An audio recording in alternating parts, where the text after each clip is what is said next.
Salut à tous et bienvenue à ce nouvel épisode d'FCG. Salut Luc. Salut. Salut. Alors, on voulait vous parler aujourd'hui des jeux qui sont sortis depuis déjà le premier trimestre 2019. Un retour sur le premier trimestre déjà. Un Back to the Future de 3 mois. Déjà 3 mois, imaginez, mon Dieu, bientôt. Ça veut dire que MK sort très bientôt. Yes. Mais au lieu de... Alors, Luc et moi, évidemment, dans le groupe, nous sommes les deux personnes qui jouent le plus souvent, on va dire. Donc, on a l'occasion d'essayer les jeux à leur sortie. On voulait vraiment vous parler des différents jeux qui nous ont intéressés, qu'on a essayé. Certains étaient de bonne qualité, d'autres un peu moins. Donc, sans plus tarder, Luc, on pourrait commencer par le premier. Oui. Une grosse sortie. Je pense que c'est le premier gros jeu qu'on a essayé cette année, Resident Evil 2. Oui. Moi, je suis un fan de Resident Evil. Je ne suis pas un fan fini de Resident Evil. J'ai fini la campagne de Claire. Claire, oui. Et puis la campagne de Léon, qui est comme la campagne B. Je me suis rendu peut-être à moitié, peut-être pas. J'ai beaucoup aimé mon premier playthrough. Le jeu est super le fun. T'as joué en mode normal, hein? Ouais. Okay. Je joue en mode normal. J'ai vraiment aimé la partie. En fait, toutes les parties du jeu sont vraiment intéressantes. Tu sais, de la partie au début du poste de police, ça te ramène beaucoup à Resident Evil 2. Mm-hmm. L'avenue du spoiler. Je sais plus comment il l'appelle déjà le Nemesis, là, le Mr. X. Mr. X. Ouais. Je trouvais que ça ajoutait beaucoup. Au début, t'es en panique, puis t'apprends à le gamer un peu. Ouais. Et c'est plus chiant qu'autre chose. Ouais, c'est ça. Il est plus chiant qu'autre chose. Mais... Puis le reste du jeu par la suite est vraiment bon. L'histoire est le fun. J'avais lu donc certaines interviews des développeurs qui, eux, ont... Parce que je sais pas, pour toi qui as joué surtout en normal, ça se voit tellement bien que chaque balle compte. C'est à chaque fois que tu sors d'une salle où tu viens de tuer 2 zombies, tu as passé 15 balles, 12 balles. Tu te dis comment est-ce que tu vas faire. Et là, finalement, tu trouves 3-4 balles qui vont te permettre d'aller faire autre chose. Le jeu est calculé pour que tu sois tout le temps... Toujours comme ça. Sur les... que tu n'es jamais... je suis confortable à me promener dans... Parce que dans la plupart des jeux, il y a toujours... quand c'est difficile au début, tu as toujours une certaine courbe où là tu deviens vraiment trop intouchable en fait. T'as trop de balles, t'as trop de potions, t'as trop de choses. Là c'est pas ça du tout. Ben vers la fin un petit peu quand même. Ça je pense que ça doit varier dépendamment d'un joueur à l'autre, mais même à là le challenge est plus élevé à la fin. Fait je veux dire, tu t'en sers. Donc Resident 2, définitivement un jeu à suivre, on vous recommande. Prochain jeu, Luc, c'est prochain quoi? jeu qui était sorti, qu'on a joué, c'était Wargroove. Moi j'ai joué sur la Switch. Ouais, tu as joué, raconte-nous un petit peu, c'était comment? Depuis un bout, c'est un jeu qui me pris un peu par surprise. Je savais pas que, j'étais pas au courant du développement de ce jeu-là. Puis c'est sûr que les jeux style Advance Wars, j'aime ça. Même que, faudrait que je retrouve, mais ça m'a rappelé beaucoup, parce que c'est un jeu à Advance Wars, mais médiéval. Fire Emblem un petit peu. Ouais, j'ai pas joué vraiment à Fire Emblem beaucoup, mais moi, faudrait que je trouve le titre, mais ça me rappelle un vieux jeu qu'il y avait sur le Master System où tu bouges des unités par tour, puis t'as Shining Force? Ouais. L'histoire est intéressante. Fait que, moi, je suis rendu... j'ai pas fini le jeu encore. Je suis rendu comme au chapitre 3. Mm-hmm. Puis c'est à peu près... je dirais peut-être 4-5 missions par chapitre. Puis le jeu t'introduit des unités, des éléments de gameplay à travers les missions. Fait que c'est intéressant. L'histoire est cool. C'est une princesse d'un royaume qui se fait envahir par... une armée de vampires et de morts-vivants. Mais j'avais vu, moi, des clips et tout. J'avais vu aussi, les animations sont super belles. Ah aussi, les dessins, les animations sont belles. C'est un bon... comme dans tous les jeux comme ça, tu as des options pour enlever les animations d'attaque, mais je les laisse parce qu'ils sont fun à regarder. Je me suis pas tanné à date, j'ai joué... C'est comme si ça loadait ou... Ok, tu veux dire, il y a des animations spéciales à l'Advance Wars, justement. Oui, c'est ça, exactement. Ça, tu peux si tu veux vraiment jouer... Tu payes pour... rapido, tu peux tout enlever. quoi. Ouais. Ok, parfait. Donc, Wargroove, si jamais vous voulez changer un peu bon jeu de stratégie style, sur la Switch. c'est ça, exactement. Ouais. Quel autre jeu qui était sorti qu'on a joué, que tu as joué en fait, j'ai refusé de toucher à ce jeu. Apex Legends, le Fortnite killer qu'on appelle. Alors monsieur, pourquoi est-ce que tout le monde devrait jouer à ce jeu gratuit? Ben, c'est un jeu gratuit. C'est un jeu gratuit premièrement, ouais. Le buzz était bon. Très bon, même ça s'est enflammé rapidement. J'ai été agréablement surpris. Je suis pas un fan des Battle Royale. J'ai déjà essayé un peu, mais j'étais comme... Mais il y a deux choses qui fait sortir Apex Legends du lot. C'est un, t'as pas de crafting, t'as pas... t'es comme dans Fortnite, de faire monter des ponts, trucs, ouais. T'as rien de tout ça. C'est moins Minecraft un petit peu. Ouais. De deux, t'es en équipe de 3. Ouais. Puis ça, je trouve que ça enlève beaucoup de stress, puis de te faire tuer one shot. De te faire tuer one shot, puis ça te permet quand même de jouer un certain nombre, de jouer quand même plus que si t'étais tout seul puis tu te faisais gagner. Parce que, bon, tu peux être mis avec des joueurs qui sont aussi bons que toi ou moins bons, mais souvent tu vas être avec des joueurs qui sont meilleurs. Que tu connais, ouais. Puis ce qui est le fun, c'est que même si tu chattes pas, il y a des commandes. Le jeu a un système de communication vraiment incroyable. Tu peux pointer sur n'importe quoi dans le jeu, que ce soit un ennemi, du gear, un endroit en particulier sur la map, puis ton personnage va contextualiser sur quoi tu cliques. Fait qu'il va, si tu vois un casque bleu, tu pointes, tu cliques, ça va dire à tes teammates, hey, un casque bleu là. Si tes collègues le veulent, ça peut être pour des chests.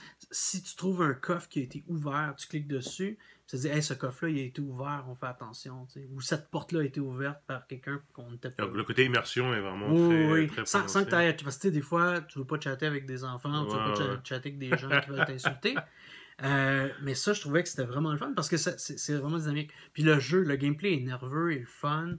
Il est beau aussi, le jeu. Il est vraiment beau. Ouais. Je vais essayer. C'est sûr que c'est pas peut-être pour tout le monde, mais même comme si on passe quelques heures à s'amuser à ça, c'est un jeu gratuit. Ok, parfait. Après Apex Legends, on a joué à...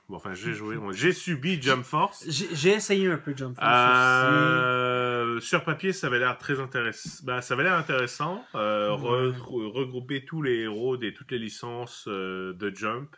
J'avais vraiment tous les héros de l'animation.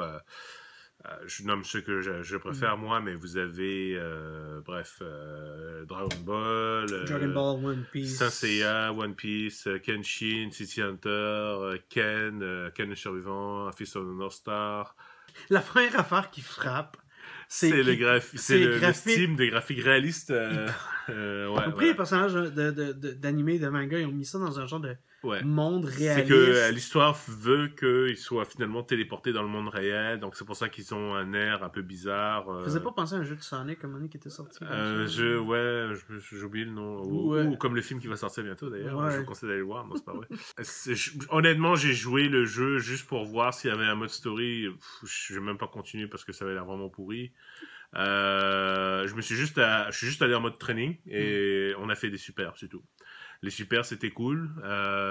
Jouer City Hunter, Rio Cyber, pour moi ça a été un rêve. Un rêve, je veux dire, c'est cool de pouvoir jouer City Hunter. En tout cas, ce jeu-là, évitez-le comme la peste, vraiment. Ou au pire, allez chez un pote qui a eu le malheur d'avoir le jeu.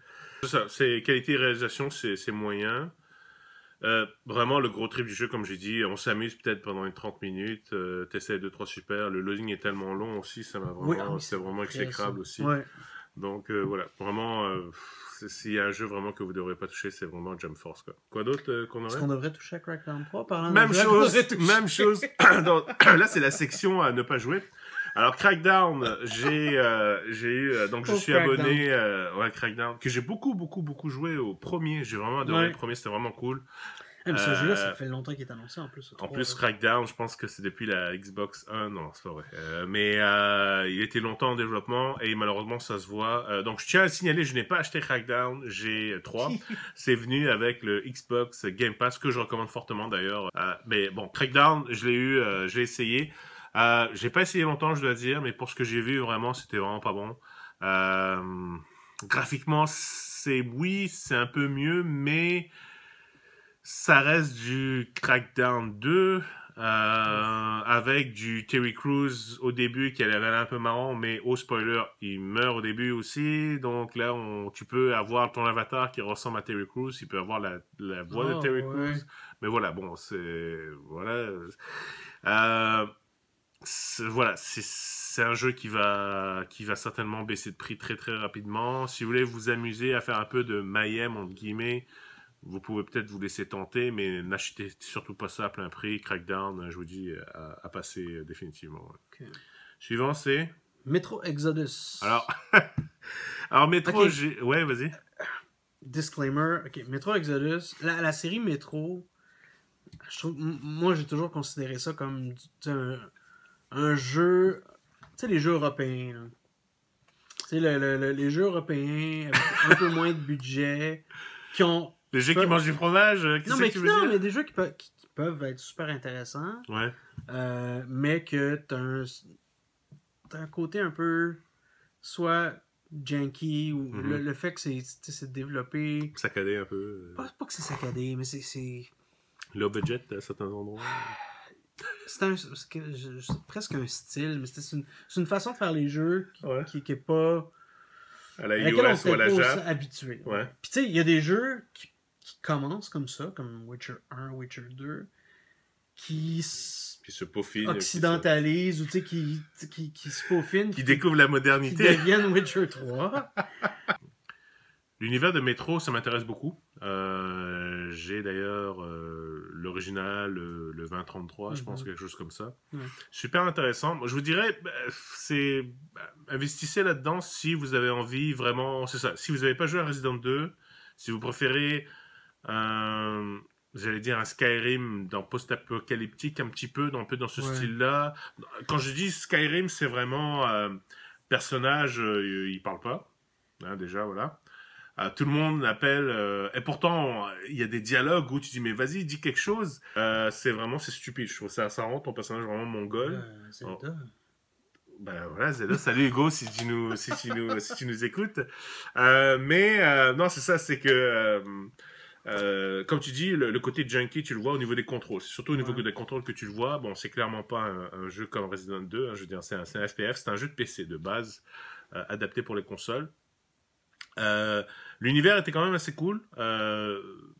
Là, par contre, contrairement, exemple, à Jump Force ou quoi que ce soit, ou même à Crackdown, c'est un jeu d'époque dans le sens qui est vraiment au niveau de la qualité, tout ça, graphique. Le jeu est beau. Ouais. Mais, encore une fois, je sais pas ce qu'ils ont fait à la démo qu'on avait vue au E3, où ça avait l'air vraiment spectaculaire. C'est une raison pour laquelle je l'avais commandé. Là, tu vois que c'est... t'as le loading, c'est... Tu vois, c'est tuer un rat, c'est comme, je sais pas, c'était lourd comme jeu, c'était lourd. Ça vaudrait-tu la peine de l'essayer si, mettons, il te baisse de prix peut-être dans les $30 peut-être, ou 20 € pour ceux qui nous 20-25 € pour ceux qui nous écoutent en Europe. Mais sinon, je veux dire, vous avez, si vous recherchez du survival horror, Resident 2, clairement le choix à aller chercher. Il n'y a pas de question là-dessus. Autre jeu qui sort? Anthem.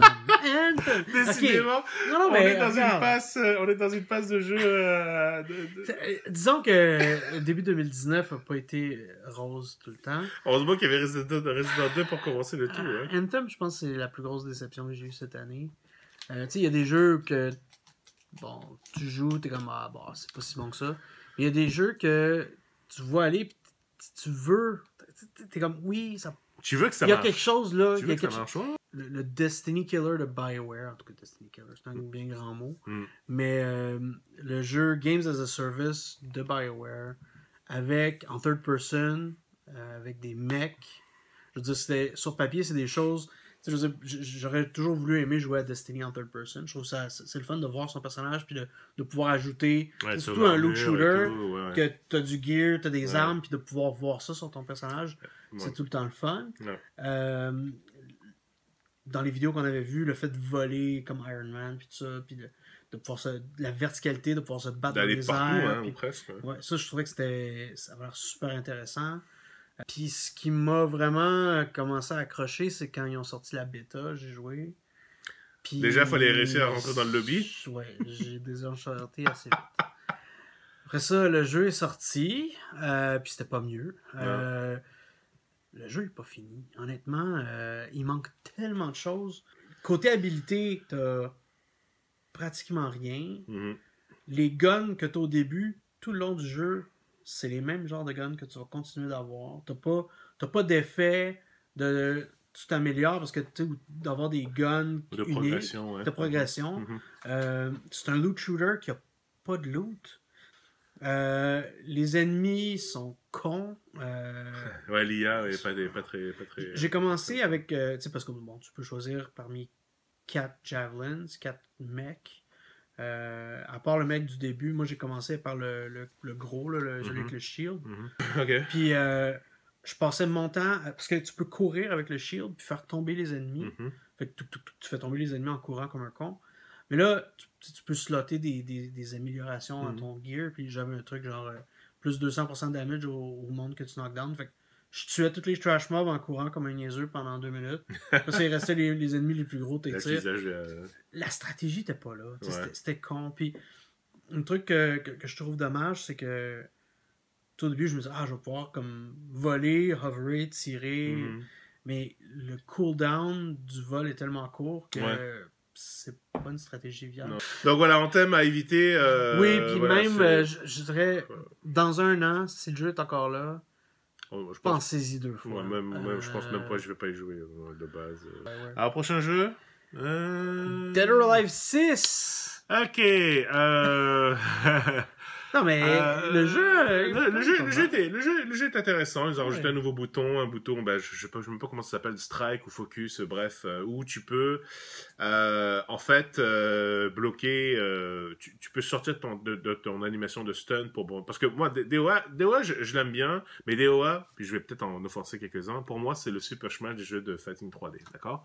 Donc, je prends pas ça au sérieux. C'est pas aussi extrême. Mais le fait que tu peux vraiment bloquer ou balancer des contres à tout va, je trouve ça un peu con. C'est Virtua Fighter casual. Ouais, Virtua Fighter casual, j'avais même pas jusque-là. J'ai toujours trouvé que c'était une copie casual. C'est un peu dénigré VF. Tu compares DOA à ça, mais DOA 6... Il y a certainement... Je suis pas un expert de DOA, mais je veux dire, il est assez...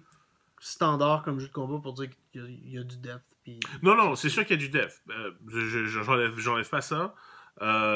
Mais le fait de pouvoir, encore une fois, contrer tout, et surtout quand t'es en animation de stun, mais même, ils ont toujours, et moi j'ai toujours énormément de problèmes à lire les animations de stun. Dans le sens où, quand est-ce que tu peux vraiment contrer, quand est-ce que tu peux pas contrer, est-ce que c'est un high stun, mid stun, low stun, bref, il y a beaucoup de choses... à pouvoir lire, mais je m'amuse. Ils ont rajouté DOA 5, j'ai vraiment aimé. Ils ont rajouté justement Akira, cool. Ils ont rajouté Sarah, Mai notamment. J'ai passé beaucoup de temps sur le mode challenge, qui était bon, ça va, c'était battre le nombre d'ennemis, faire des supers, tuer le dernier boss avec un super, parce que maintenant on a une animation maintenant. Qui embarque aussi, on a un zoom aussi sur pas aussi élaboré qu'MK évidemment, mais bon, c'était quand même assez différent. Le jeu cool. Est beau, moi j'aime bien ça reste les modèles des personnages, ça reste très plastique, très animé. Ils sont un peu plus beaux, ça s'améliore à chaque fois. Encore une fois, classique DOA, prenez-le si c'est un petit peu moins cher, mais voilà, on y joue un peu, puis on passe à autre chose rapidement. Quoi.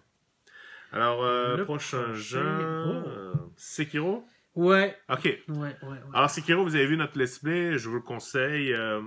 Sekiro, le grand retour de From Software. Vraiment, tout le monde l'attendait vraiment par rapport au 3. On va pas tergiverser, prenez-le, tout simplement. C'est un jeu... Alors, attention, c'est un style... très... D'ailleurs, je suis content que tu sois là parce que toi, les Dark Souls, les Demon's Souls, vraiment pas ta tasse de thé. J'ai essayé Demon's Souls, j'ai essayé Dark Souls, j'ai essayé Bloodborne. Okay. Ce qui m'a toujours dérangé un peu avec ces jeux-là, c'est que il y a deux choses. Ils n'ont pas vraiment de trame narrative qui t'accompagne dans le jeu. T'es un peu laissé à toi-même dans le monde. Ouais. C'est ça. Ouais. Puis les mécaniques sont tout le temps très obscures, très... Les mécaniques de jeu sont très opaques, puis ça prend du temps à les développer. Puis j'ai juste pas accroché dans ce style de jeu-là. La grosse différence avec Sekiro, premièrement, c'est un personnage qui existe. Je veux dire, le Wolf, c'est un personnage... C'est pas un personnage que tu crées, c'est un personnage qui a une histoire, une trame narrative, qui a l'air quand même assez intéressante. Et de deux, le combat me fait beaucoup plus penser à des jeux de combat que Dark Souls. Moi, c'est du Ninja Gaiden. Hein. Ouais. C'est vraiment du Ninja Gaiden. C'est vraiment, ça fait beaucoup plus penser à un fighting game. Ouais. Où idéalement, les combats, c'est du 1 contre 1. Le fait que ça soit très difficile, tu sais, c'est... Oui... T'as tout le temps le débat sur est-ce que les jeux comme ça devraient avoir des difficultés, des niveaux de difficulté et tout ça. Moi, je pense pas. Parce que tu t'améliores. Ouais. Après, c'est un peu comme de dire tu joues à Street Fighter puis t'aimerais baisser la difficulté, mettons, pour jouer contre l'ordinateur ou contre du monde. C'est parce qu'en baissant la difficulté... Mais tu t'améliores pas vraiment. Tu t'améliores pas. Ouais, c'est ça. T'apprends pas ce que le jeu... C'est comme... Essaie de t'apprendre le côté mécanique. Ouais, c'est comme... C'est vraiment le classique Ninja Gaiden à l'époque, sur NES. C'est comme Mega Man. Même comme, je trouvais, ça me faisait penser pas mal au Ninja Gaiden 3D. Oui, ouais, ben c'est ça que je dis. Ça ressemble à du Ninja Gaiden, le combat. Le combat est extrêmement nerveux. Définitivement... Bloodborne, c'était déjà une gamme au-dessus au niveau de la maniabilité du personnage. Il était pas, tu sentais pas le poids de l'armure sur lui. C'était vraiment un hunter. C'est le jour et la nuit. C'est platformer, c'est action. C'est... Le hook, le saut, le double jump. Il y a des habilités où on peut sauter sur l'adversaire pour lui donner un coup spécial. Il y a du stealth. Mais bref, on va pas... Sekiro, franchement, c'est un des jeux de cette année, je pense, qui va être nommé souvent. Et puis, je suis très content de finalement... Sekiro, pour moi, c'est le Monster Hunter pour From Software au niveau de Capcom. Au niveau, tu vois, le Monster Hunter World, au niveau du succès, au niveau du buzz. Sekiro, allez-y. C'est vraiment un très très bon jeu. Ouais. Alors voilà, j'espère que ça vous a plu. On voulait vraiment vous donner, au lieu de faire plusieurs vidéos séparées des différents jeux auxquels on a joué, de faire tout ça regroupé en un seul. Alors pour ceux qui sont encore debout à nous écouter, tant mieux, je vous remercie beaucoup. Faites-nous part de vos commentaires au niveau des jeux que vous avez peut-être déjà joués, si vous êtes d'accord ou pas avec nous, bien sûr. Et puis bien sûr, on n'a pas parler de tous les jeux, Kingdom Hearts notamment, 3, on va laisser ça à Stéphane quand il aura joué et quand il aura fini. Mais donc, j'espère que ça vous a plu et je vous dis à la prochaine. Salut tout le monde. Bye.